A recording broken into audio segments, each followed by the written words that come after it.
ई के बा? ई हमार ओखे वाली मेहरारू। फिर ई? अरे भैया ये बस एगो नाटक वाली है। ई ले पैसा तो के कुछ महीनों तक हमार मेहरारू बनने का नाटक करे के पड़ी। अब तो हर नाटक खत्म, अब तू यहाँ से जा सकेलू। रुका, जब तक लड़की के मांग में सिंदूर और गले में मंगलसूत्र रही तब तक कुछ सुहागिन कहलाई। ई सिंदूर मिटावे के पड़ी।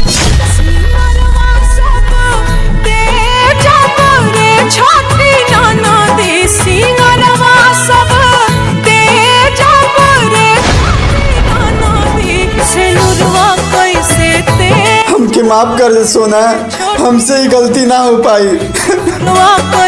अरे एगो औरत का सिंदूर उजारे में तो भगवान का भी हाथ कांप जाला।